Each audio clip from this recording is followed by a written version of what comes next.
Assalamualaikum warahmatullahi wabarakatuh. Nama saya Nita Rahmawati, NPM 1811100143. Kali ini saya akan mempresentasikan hasil observasi saya mengenai keseimbangan ekosistem yang berada di Gunung Balau.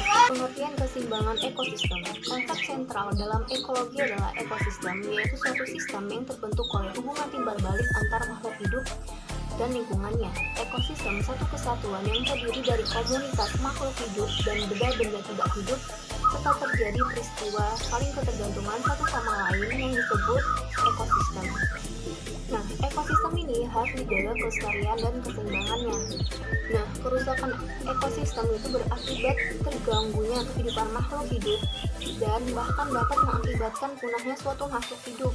Nah, ekosistem ini terbentuk dari komponen hidup biotik dan abiotik di suatu tempat yang berinteraksi membentuk suatu kesatuan yang teratur. Nah, keteraturan ini terjadi oleh arus materi dan energi antar komponen dalam sistem itu.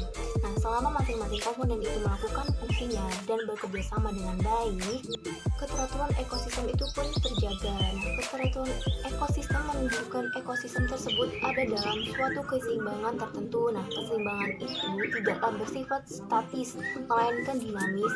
Ia selalu berubah-ubah, kadang besar, kadang kecil. Perubahan dapat terjadi secara alamiah ataupun akibat perbuatan manusia.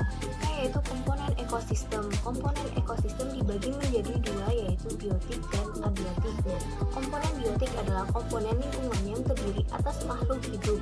Nah, pada pokoknya, makhluk hidup dapat digolongkan berdasarkan jenis-jenis tertentu, misalnya golongan manusia, hewan, dan tumbuhan. Nah, makhluk hidup berdasarkan ukurannya digolongkan menjadi mikroorganisme dan makroorganisme. Manusia merupakan faktor biotik yang mempunyai pengaruh terkuat di bumi ini, baik dalam pengaruh memusnahkan dan melipatkan atau mempercepat penyebaran hewan dan tumbuhan. Selanjutnya, komponen abiotik. Abiotik adalah segala sesuatu yang terdapat di sekitar makhluk hidup dan berupa benda tak hidup. Nah, sebagian besar komponen abiotik bervariasi dalam ruang dan waktunya. Nah, komponen abiotik dapat berupa bahan organik, senyawa anorganik, dan faktor yang mempengaruhi distribusi organisme, yaitu suhu, air, cahaya, tanah, dan iklim. Nah, selanjutnya itu pengaruh kegiatan manusia bisa berdampak positif dan berdampak negatif. Nah, dampak positifnya itu adanya penghijauan, pembuatan taman wisata, pemuliaan, lestarinya keanekaragaman hayati. Selanjutnya dampak negatif, penebangan hutan secara liar, perubahan iklim, serta faktor perbuatan manusia. Nah, adapun komponen-komponen yang terdapat di Gunung Balau seperti air, batu, udara, dan tumbuhan. Adapun hewan yang ada di sana yaitu ada kelawar dan monyet. Nah, kemudian kegiatan manusia yang dilakukan di Gunung Balau itu bisa dijadikannya tempat pemancar operator, kemudian tempat rekreasi masyarakat bisa dijadikan spot foto. Adapun dampak positif, dengan adanya pemancar operator ini, seluruh masyarakat dapat menikmati pelayanan telekomunikasi, kemudian menjadi spot foto bagi warga dan masyarakat, karena dari gunung tersebut kita bisa melihat pemandangan kota Bandar Lampung yang indah.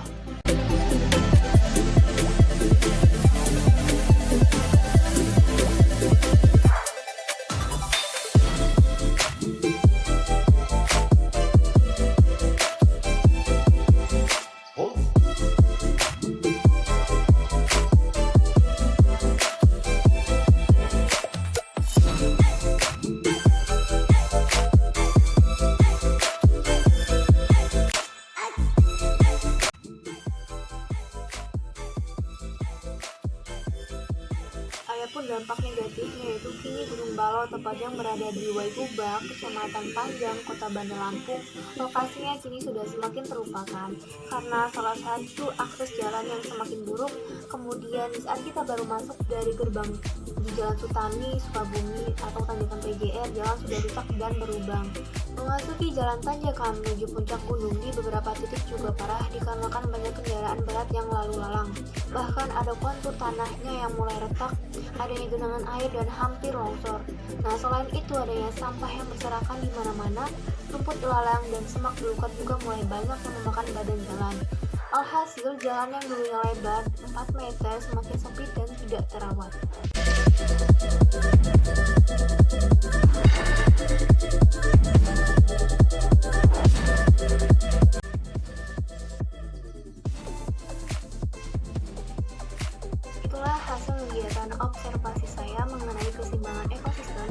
di Gunung Balau. Semoga bermanfaat. Apabila ada kekurangan, saya mohon maaf. Saya akhiri. Wassalamualaikum warahmatullahi wabarakatuh.